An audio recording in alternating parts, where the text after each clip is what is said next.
estaban olvidando que Dios era quien estaba honrando a José en ese momento.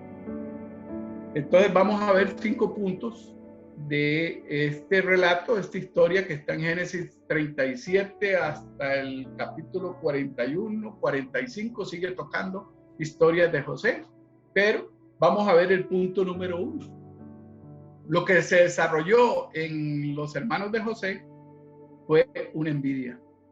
Y la envidia es algo que no vale la pena.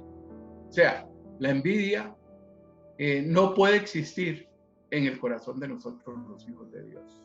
Nosotros tenemos que compartir las bendiciones con el hermano, con la hermana, con el vecino, con la vecina, que le compraron una refrigeradora nueva. Bueno, bendito sea Dios que les proveyó para tener sus cosas, ¿verdad?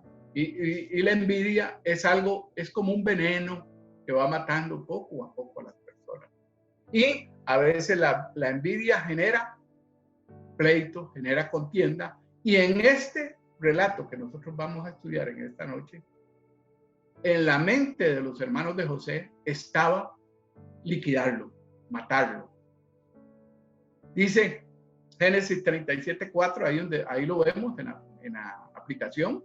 Dice, y viendo sus hermanos que su padre lo amaba más que a todos sus hermanos, le aborrecían y no podían hablarle pacíficamente.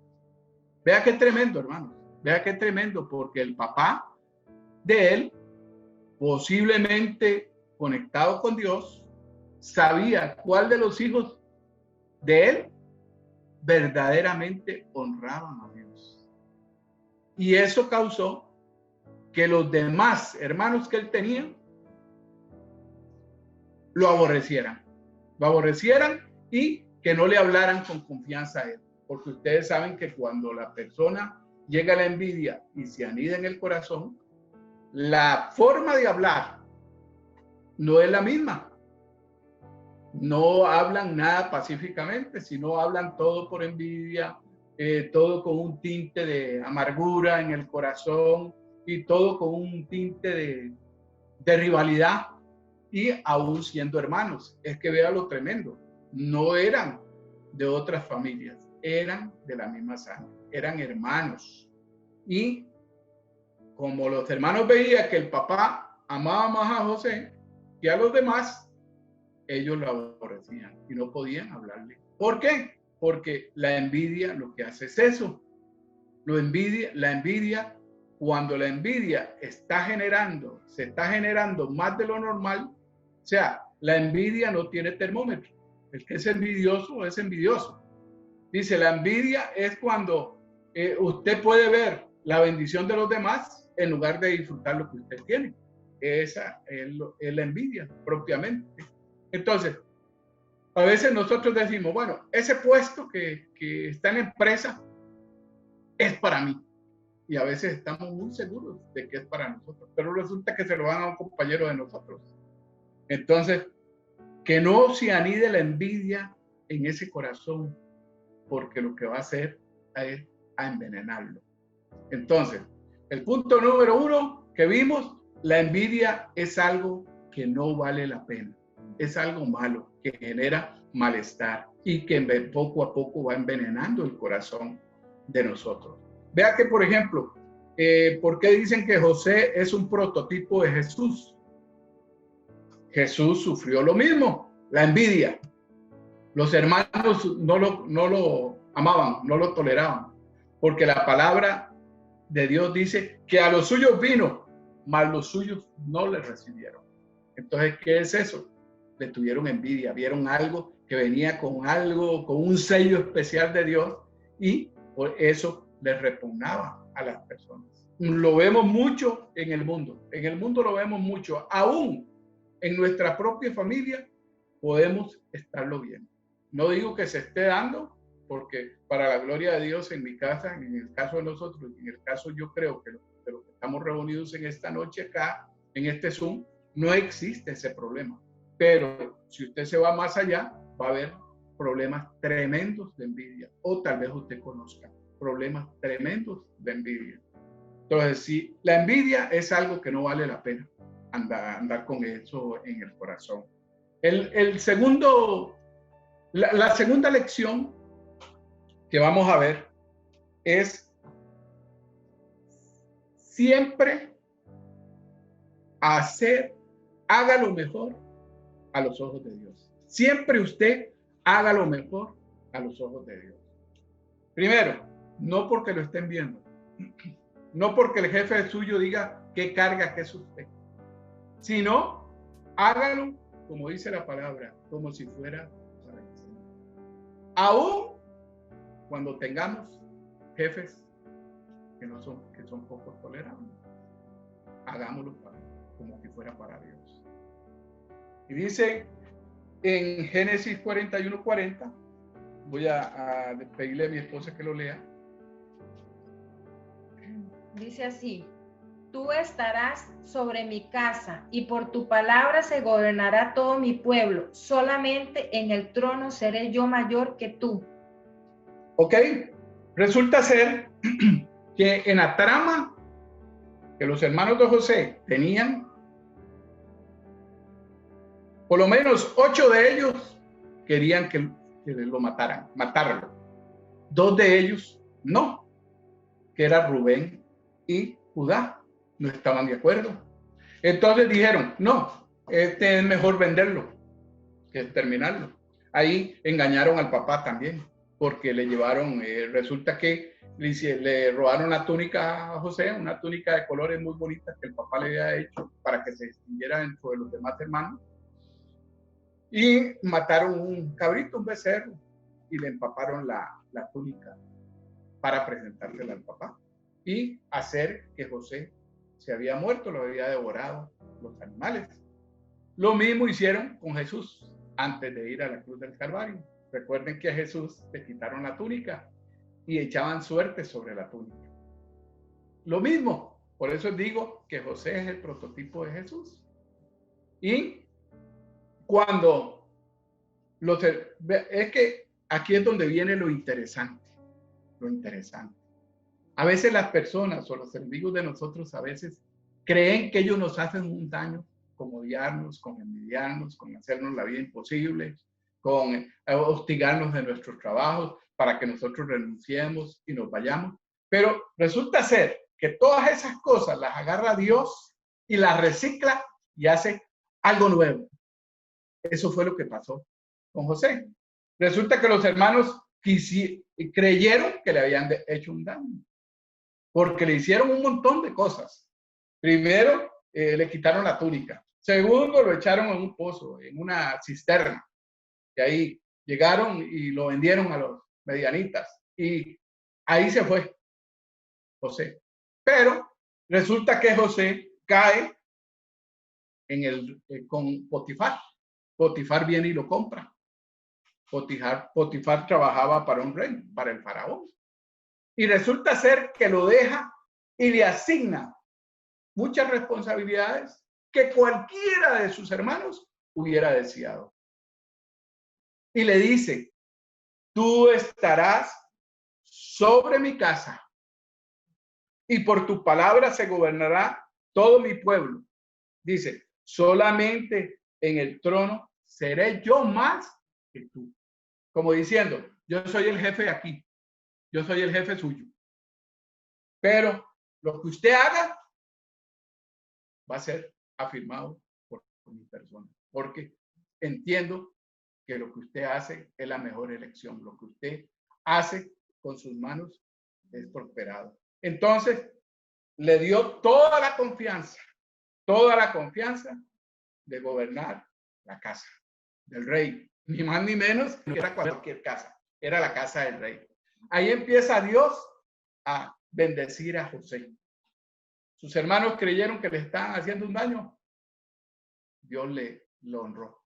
A veces a uno creen que le hacen un daño, que lo liquidaron del trabajo, que lo despidieron y que esto y que lo otro. Y qué bueno, y algunos se alegran, otros se entristecen. Los que nos aman se entristecen, los que no nos aman se alegran. Pero resulta ser que Dios abre puertas y usted después se da cuenta que el mal que el enemigo andaba buscando para usted fue un bien que Dios recicló en su divina misericordia y gracia. Y lo honró y va a estar a usted aún mejor que antes. Esa es una garantía para los hijos de Dios. Vamos a estar mejor antes que tal vez en el pasado.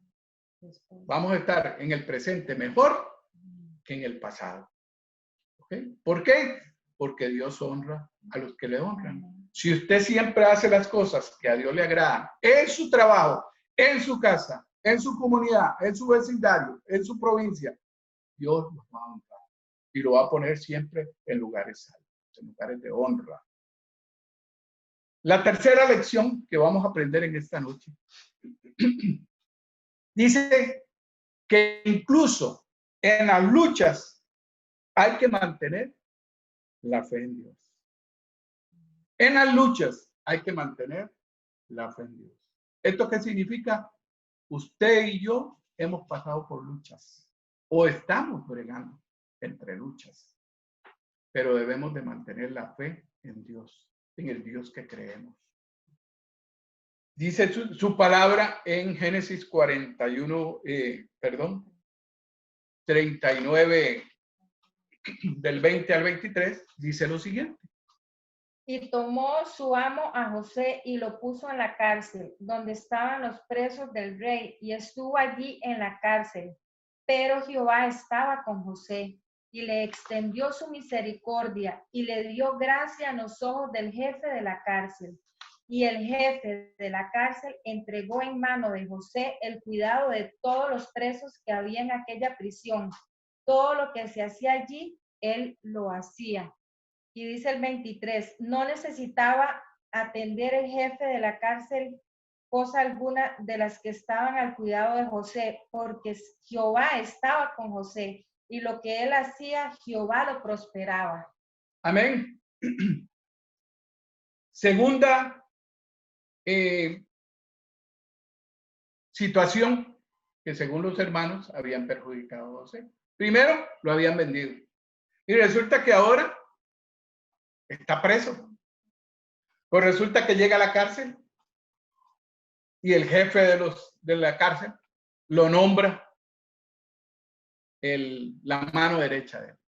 Y le da y le dice, usted vigile aquí, hágase cargo de esto, hágase del otro, porque el mismo jefe de la cárcel sabía que lo que él hacía, Dios lo prosperaba. Dios hacía que fuera prosperado, o lo que él hacía. Entonces, dos situaciones se le vienen encima a José. Primero lo venden y luego cae en la cárcel y lo mantiene en la cárcel del rey. O sea, me imagino que no es cualquier cárcel. Tenían un lugar ahí asignado para meter en la prisión las personas que trabajaban con el rey. Y después viene otra cosa. La trampa que la esposa de Potifar le había hecho. Una trampa. Le montaron, como dicen en el argot popular, le montaron una cama. Y la mujer de Potifar le hace esta trampa. Sin embargo, él no buscó venganza, ni renunció a seguir luchando. No dijo, yo me voy de aquí. No, él quedó ahí y siguió perseverando, teniendo la fe en Dios. Siguió luchando. Solamente que José tenía algo, dos cosas muy importantes que usted y yo tenemos que tener, que es prudencia y sabiduría. Prudencia y sabiduría delante de todos, honrando al Dios que él le servía. Estas personas que estaban alrededor de José percibieron eso. El hombre era prudente y era sabio. Situaciones en las cuales nosotros no estamos exentos de pasar de esas trampas, de esas tentaciones. Nosotros como varones, como cabezas del hogar, estoy hablando a las cabezas del hogar, tenemos que actuar con prudencia y sabiduría. Lo mismo que hizo José. A mí me vale un comino que me tilden de pendejo o poco hombre antes de enfrentarme y adaptar una posición de estas en la que José, la esposa de Potifar, estaba tendiéndole a José. Posiblemente nosotros, cualquiera de nosotros, hijos de Dios, actuaríamos con esa prudencia y esa sabiduría. ¿Por qué? Porque lo que el enemigo nos da, recuerde que lo que el enemigo te da y me da a mí es pasajero. Eso no es eterno. El único que da cosas eternas es Dios. Pero el enemigo lo que da son cosas pasajeras. Los placeres son pasajeros. La envidia es pasajera. La avaricia es pasajera. Todas esas cosas que el enemigo nos da son pasajeras. Mas Dios lo que nos da es eterno. Entonces, siempre tenemos que orar para pedir prudencia y sabiduría. Yo me imagino que José era una de estas personas, que esas dos cosas iban de la mano. Él le pedía a Dios prudencia y sabiduría. Prudencia y sabiduría. La lección número 4 que podemos estudiar y ver aquí, en este relato de José, que estamos viendo. Dice, debemos de vigilar y huir del pecado. Debemos de estar atentos y huir del pecado. Eso fue lo que hizo José. Él vigilaba. Yo les voy a decir una cosa. Potifar lo deja como dueño absoluto de la casa. Él podía hacer y deshacer. Cualquier persona del mundo pudo haber dicho, bueno, le pudo haber, qué tonto José, le pudo haber dado vuelta. Le pudo haber, como dicen, puesto los cuernos a Potifar. Se acuesta con su esposa y él ni siquiera se da cuenta porque él manejaba a como quería lo de la casa. Él lo podía haber hecho. Pero ¿qué era lo que pasaba con José? ¿Qué es lo que tiene que pasar con nosotros? Estar vigilantes. Estar vigilantes. Estar vigilantes, ¿qué es? Saber de antemano que el enemigo nos va a ir poniendo trampas. Tal vez usted tiene un matrimonio estable, tal vez usted tiene un trabajo estable, tal vez usted tiene una relación muy estable con la persona, pero llega usted a cometer un error. Primero, no estuvo vigilante. Y segundo, no huimos del pecado. Más bien estamos deseando para dejarnos ser atrapados por el pecado. Entonces, José era un joven, porque era un joven. José no tenía 17 años, imagínense, cuando llegó a gobernar la casa de Potifar. Pero resulta ser que él tenía siempre en mente algo. Y él se hacía una interrogante que está en Génesis 39:9. Vea lo que dice él. No hay otro mayor que yo en esta casa, y ninguna cosa me ha reservado sino a ti. Por cuanto tú eres su mujer, ¿cómo pues haría yo este grande mal y pecaría contra Dios? Ok, algo muy importante. Algo muy importante. En José estaba lo que tiene que estar en nosotros. Temor a Dios. Temor a Dios. Hoy en día, hablando de las personas del mundo, hoy en día no se analiza eso, no se valoran muchas cosas que nosotros como casados tenemos. Y no se ponen en la balanza ni siquiera el esfuerzo que la mujer hace por hacernos la comida, por aplancharnos la ropa, por lavarnos, por atendernos. No. Cuando llega una tentación y se presenta esa tentación con una máscara de adulterio, el hombre llega y cae fácilmente en la trampa del adulterio. Perdiendo, y en la mayoría de los casos, puede ser, no sé si ustedes concuerdan conmigo. ¿Cuál es el dicho popular? Cuando un hombre comete adulterio con su familia, porque ni siquiera es con su mujer, es con su familia. Comete adulterio. Entonces nosotros tenemos que amar a nuestras esposas. Amar a nuestras esposas. Si nuestra esposa es delgadita, la amamos y damos todo por ella. Si nuestra esposa es gruesita, la amamos y damos todo por ella. Porque realmente, en la mayoría, recuerde que el enemigo lo que pone son placeres y que son momentáneos, no duran toda la vida. Y resulta ser que cuando la persona hace esto, imagínense con quién termina regresando. Con la que era su esposa. Con la que era su esposa. Y algunos quedan solos en la vida. ¿Por qué? Porque perdieron la confianza en su familia, perdieron la confianza en sus hijos, perdieron la confianza en su esposa y cuando regresaron, quedaron solos. Entonces, lo primero que pienso yo en una situación de esta es, yo le digo a mi esposa, mi amor, antes de temerle yo a usted, le temo a Dios, que es el que me está viendo. Cuando voy para el trabajo, ella no me está viendo. Cuando estoy allá en la oficina, ella no me está viendo.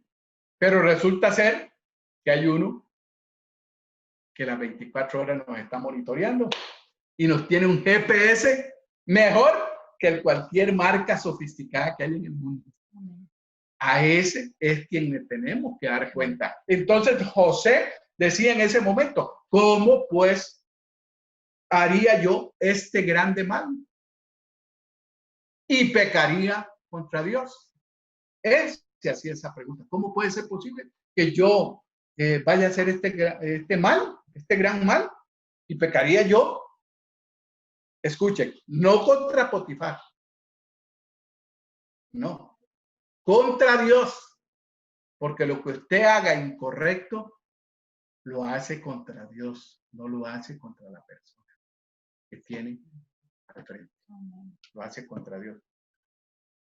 Recordemos que estamos hablando de los hijos de Dios. De los hijos de Dios. El hijo de Dios, primera característica que debe haber y tenemos que tener en nuestro corazón es temor a Dios. Temor a Dios. Si usted tiene temor a Dios, de ahí depende todo. Del temor a Dios. Quinto, resulta ser que la quinta lección que José nos da, ustedes recuerdan que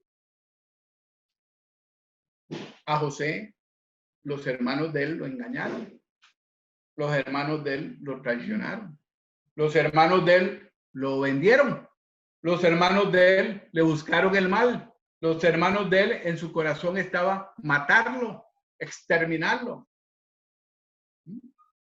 Pero resulta ser que José sabe perdonar a sus hermanos.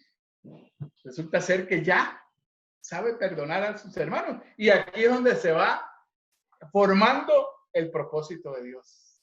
El propósito de Dios posiblemente ninguno de sus hermanos lo sabía, ni lo entendía. Ni el mismo José lo entendía. Pero al final, el propósito de Dios se dio en esto. El punto número 5, la lección número 5 es saber perdonar. Saber perdonar. Y vamos a leer Génesis, por eso le decía que eran varios capítulos lo que contiene esta historia. Génesis 45, del 3 al 5. Y dijo José a sus hermanos, yo soy José, ¿vive aún mi padre? Y sus hermanos no pudieron responderle, porque estaban turbados delante de él. Entonces dijo José a sus hermanos, acercaos ahora a mí. Y ellos se acercaron, y él dijo, yo soy José vuestro hermano, el que vendisteis para Egipto. Ahora pues, no os entristezcáis, ni os pese de haberme vendido acá, porque para preservación de vida me envió Dios delante de vosotros. ¿Ok? Vea lo tremendo de José en perdonar a sus hermanos. O sea, yo creo que una persona con mente humana, mente del mundo, con todas estas cosas que le hicieron a José, no los hubiera vuelto ni a ver. O sea que cuando veía a los hermanos que venían de lejos a buscarlo, yo le hubiera dicho al que estaba ahí, díganle que no estoy. Si me vienen a buscar, díganle que no estoy, voy a esconderme para no a la cara, porque siento amargura, siento rencor, siento odio por ellos. Y cualquier persona del mundo podría decir, claro, sí, tenía razón, claro. Primero, la envidia, lo envidiaban. Segundo, se lo llevaron engañado para matarlo, porque ese era el primer pensamiento que ellos tenían. Se intervinieron 2 hermanos de él y no lo mataron, lo echaron en una cisterna vacía, que no tenía agua. Segundo, cuarto, lo vendieron. Llega a la casa del rey, a donde Potifar, lo meten preso. Ahí en la cárcel él honra a Dios, Dios lo liberta, Dios lo libera y Dios hace ver que él prosperaba en todo lo que hacía porque era un hijo que lo honraba a él. Y resulta ser que los hermanos se van, pasó una hambruna, había una hambruna ahí donde vivían ellos. Y ellos se fueron para Egipto a buscar a José, a ver qué había pasado de José. Resulta que José, donde vivían él, donde estaba él en ese momento, él tenía comida, tenía alimento para el pueblo. Y resulta que ellos llegan con el cuento de comprarle. Ellos llegaron con el cuento de comprar, solamente para saber si José estaba vivo posiblemente, o para saber cómo estaba José. Resulta ser que ellos llegan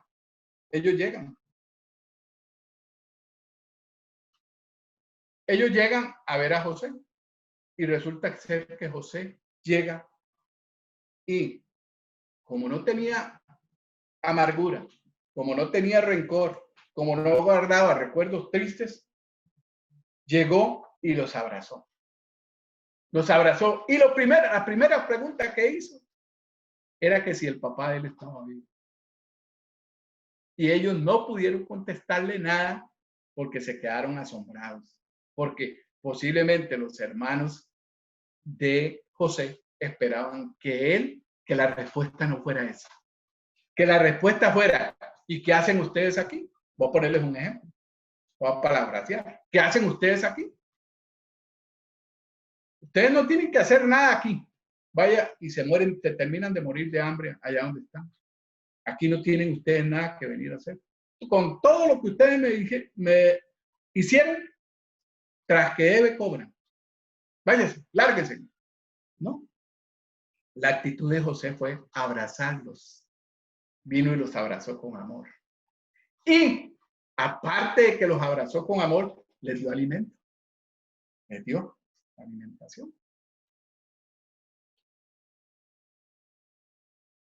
Por eso, y todavía aún, cuando él les dice a ellos que el propósito de Dios era la preservación de la vida,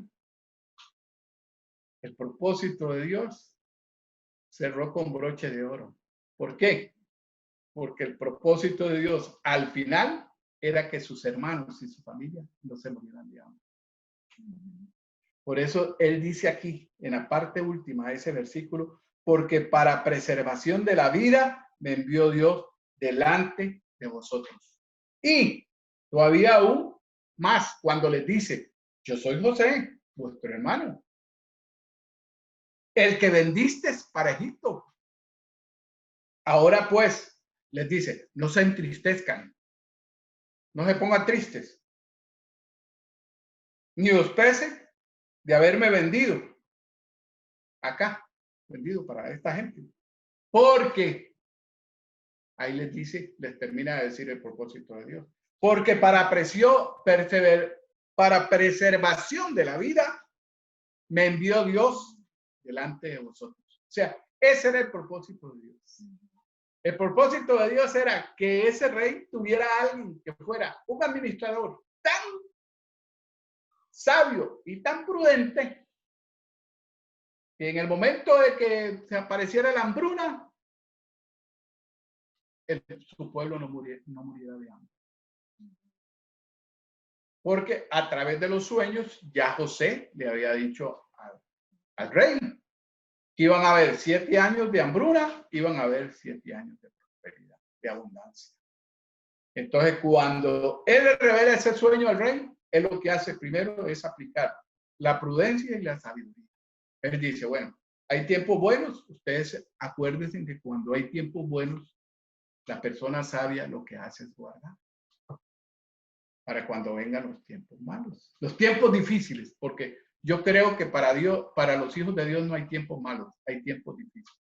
Entonces, el prudente y el sabio lo que hace es,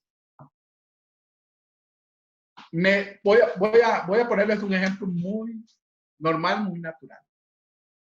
Si mi salario es de 450,000 colones y resulta que yo metí unas extras y mi presupuesto se limita a 450,000 colones. Entonces las extras fueron 150,000 pesos. Entonces yo digo, bueno, de esos 50,000 pesos, de esos 150,000 pesos, 100,000 voy a meterlos a una cuenta de ahorro. Los otros 50 lo añado al presupuesto, me voy a salir, salgo con mi esposa, a dar una vuelta, a comernos algo. Y estoy actuando de una forma prudente. Para que cuando me venga un salario un poquito más bajo, tal vez por una incapacidad, un poquito más bajo, tal vez por alguna situación que se presentó, esos 100,000 vienen a soportar el faltante que voy a tener en tiempos de sequedad.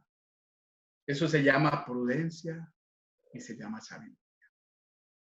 Fue lo mismo que hizo José en la casa del rey. Cuando había abundancia, él guardó. Cuando vino la hambruna, resulta que nadie tenía nada, solo José. José sí había guardado. Y bendijo a los de su pueblo y bendijo a su familia también. Bendijo al pueblo donde lo tenían gobernando y bendijo a su familia que estaba pasando en una situación difícil. Recuerden que nosotros conocemos nuestro pasado, lo conocemos. Dios también lo conoce. Pero el futuro, solo Dios lo conoce. De ahí es donde vienen los propósitos de Dios, los cuales no conocemos porque los propósitos de Dios son a futuro. Son a futuro. Entonces, recordemos que el único que conoce nuestro futuro es Dios. Y como dice en Afilmina, perdonar es liberar un prisionero. Es muy cierto. Y descubrir que el prisionero eras tú. A veces uno dice, como hijo de Dios, yo le voy a explicar esto. Usamos la palabra dar y recibir. Dice, muchos decimos, es mejor dar que recibir. Usted viene y le piden un diario, le piden un arroz, le piden un frijol, le piden sal, y usted dice, bueno, que la palabra de Dios dice que es mejor dar que recibir. Vamos a dar. Todo eso es correcto, todo eso está correcto. Recuerde, también en el perdonar se da esa situación. En el perdonar es mejor dar que recibir. Mucha gente dice, pero es que yo no fui el que cometí el error. No, yo no tengo por qué irle a pedir perdón a Marianela. Yo no cometí el error. Yo no tengo que ir a pedirle perdón a Johnny, a cualquiera de ustedes, porque yo no fui el del error. Pero hay una relación rota, hay una relación ahí que se fracturó. Entonces yo, como hijo de Dios, ¿qué tengo que hacer? Acercarme a Marianela y decirle, Marianela, vea, yo quiero pedirle perdón. Entonces Marianela reacciona o Johnny reacciona. Pero varón, ¿pero por qué usted me viene a pedir perdón si el error lo cometí yo? ¿Qué hizo reaccionar a aquella persona? El perdón que usted le pidió, no el perdón que usted recibió. ¿Correcto? Entonces, al final de cuentas, descubrimos, en una situación de perdón, descubrimos que el que estaba prisionero no era la persona a la que le hicieron daño. Eran nosotros. Nosotros éramos los prisioneros. O la persona que nos está haciendo daño, porque también es que sea así. La persona nos hizo daño y para poderla hacer reaccionar, uno tiene que dar el perdón. Entonces, la persona reacciona. Y se cumple el propósito de Dios, que es restaurar las relaciones y restaurar nuestro corazón. José llegó a estar en una alta estima. Viera que a mí me llama mucho la atención. porque posiblemente los hermanos de José, los de otros hermanos, posiblemente eran especialistas en labores. Posiblemente había un agricultor que se las sabía todas, sabía cuándo iba a llover y cuándo no iba a llover, sabía cuándo se podía sembrar y cuándo no. Posiblemente José no era muy astuto en esto, muy inteligente, muy capaz. Pero Dios le dio la capacidad de interpretar sueños. Y con solamente este don que Dios le dio, este servicio que Dios le dio, llegó a lugares prominentes. A lugares prominentes. Y solamente dijo, Señor, yo soy un instrumento tuyo. Úsame. Úsame. Mi hermano y mi hermana, en esta noche, todos nosotros, a los ojos de Dios, somos inteligentes, somos capaces, tenemos una virtud, posiblemente vamos a tener un don o varios dones. Póngalos usted al servicio de Dios. Porque saben una cosa, el sueño que Dios tiene de usted es que usted ponga en práctica lo que Él le ha dado, sus virtudes, sus talentos, sus habilidades, úselas para el servicio de Dios. Y va a ver que Dios, así como honró a José, lo va a honrar a usted. Muchos gobiernos a través del mundo tienen asesores que son hijos de Dios. Y esos gobiernos han reconocido la prudencia y la sabiduría de estos varones, de estas mujeres de Dios, y los han agarrado como asesores. A usted, mucha gente, tal vez usted diga, bueno, pero es que Donald Trump tiene asesores, pero a usted posiblemente más de una persona se le ha acercado y le ha dicho, usted me puede apoyar en oración, usted me puede dar un consejo, usted me puede animar. ¿Por qué? Porque ven en usted prudencia y sabiduría, lo mismo que veían en usted. Y uno, como es un hijo de Dios, uno no puede negarse a eso. Y va, y lo hace, y lo lleva a cabo. Y Dios nos honra a nosotros a través, muchas veces, de milagros que hacen, de milagros de sanidad que hacen en las personas, de una situación financiera incómoda que tenía y Dios la arregló la situación. Problemas de trabajo que Dios suplió. Un sinfín, un número de cosas que Dios diario a diario nos está bendiciendo. Así es que, recuerden, cumplamos el sueño de Dios. El sueño de Dios es que usted sea un instrumento útil en sus manos. Así es que, a manera de resumen, las 5 lecciones es, la envidia es algo que no vale la pena. Segundo, siempre haga lo mejor a los ojos de Dios. Tercero, incluso en las luchas hay que mantener nuestra fe en Dios. Los ojos puestos en Dios. Cuarto, debemos vigilar y huir del pecado. Y quinto, debes saber perdonar. Así es que, amados hermanos, gracias por la atención. Gracias por prestarle atención a este mensaje que con mucho amor y cariño, y el primero que aprendió de todo esto fui yo. Dios me los bendiga y sigamos adelante.